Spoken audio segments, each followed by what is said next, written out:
as I mentioned, that Islam has the solutions to the problems of the West. Time doesn't permit us to discuss all the problems and solutions which Islam has. We'll just pick up a few and discuss a few of them. As I mentioned, that the Western world is drowned in materialism. It's a materialistic world. More concerned about trying to see the welfare of the body so much that they have been drowned in materialism. And Quran has a solution. Quran says in Surah Tawbah, chapter number 9, verse number 34 and 35, it says that spend of your wealth in the way of Allah subhanahu wa ta'ala, and give a warning to those people who bury gold and silver and spend it not in the way of Allah, those who hoard their gold and silver and spend it not in the way of Allah, announce to them a grievous penalty, that fire will be produced from the wealth which they have hoarded. It will be heated in the hellfire, and on the day of judgment they'll be branded with it on the forehead, on the flanks, and on the back. And the Quran says that this life is a test for the hereafter. In Surah Mulk, chapter 67, verse number 2, that Allah subhanahu wa ta'ala has created death and life to test which of you is good in deeds. And the Quran says in Surah Al-Imran, chapter 3, verse number 185, that kullu nafsin zaikatul maut, every soul shall have a taste of death. The final recompense shall be paid on the day of judgment. And anyone who enters the garden, that is Jannah, and is kept away from the hellfire, he would have achieved the purpose of this life. For this life is but goods and chattels of deception. Quran says this life people are running after materialism. It's a goods of chattels and deception. But a person who's safe from the hellfire and enters the garden would have achieved the objectives of this life. People spend too much money, etc. And Quran has a solution for the spendthrifts.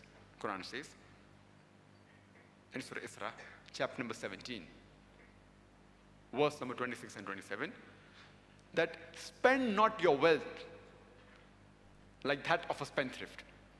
Well, do not be a spendthrift, because spendthrifts are the brothers of the devil. That means if you spend excessively, you are a brother of the devil. And today, throughout the world, including the Western world, you have a system that in order to hoard more wealth and to gain more wealth, you use your wealth to eat other people's wealth. In English, it's called as bribing. The Quran says in Surah Baqarah, chapter number 2, verse number 188, that squander not your wealth on vanities, and do not use your wealth in order to use it as baits to judges, so that you may eat other people's wealth. That means do not use your wealth as a bribe, as bait to judges, so that you may eat other people's wealth. Bribing is prohibited in Islam.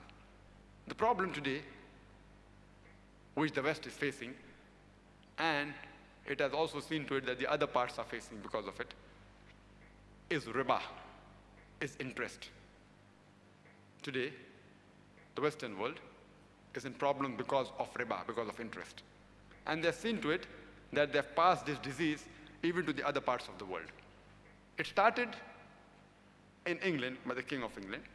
He said that you give money, I'll keep it with you, and then I will give you interest, fixed interest on it. And that's how the present interest-based banking system started. And they have spread this fever, this disease, throughout the world. The Quran mentions about riba. The word riba is given in the Quran in no less than 8 different times. It's mentioned in Surah Al-Imran, chapter number 3, verse number 130. In Surah Nisa, chapter number 4, verse number 161. It's mentioned in Surah Rum, chapter number 30, verse 39. Thrice in Surah Baqarah, chapter number 2, verse number 275. It's also mentioned in Surah Baqarah, chapter number 2, verse number 276, and in Surah Baqarah, chapter number 2, verse number 278. The word riba is mentioned in the glorious Quran no less than 8 times. And why it is haram, etc., I've given the talk on interest-free economy promulgated by the Quran for people who want to know the reason why Islam has prohibited riba, and the riba includes interest, over and above. People say that, oh no, riba doesn't include interest, modern interest. It only means usury. And I've described this in detail. People can avail of my video cassette. Time doesn't permit us to go into the minute details of economics in this talk. But just like to give the translation of two verses of the Quran. That is Surah Baqarah, chapter 2, verse 270 and 279, which says that, oh, you believe, give up your demands of riba, of interest. And if you give not your demands of riba, interest, take notice of a war from Allah and His Rasul. I mean, anyone who deals with interest, Allah and His Rasul will wage a war against you.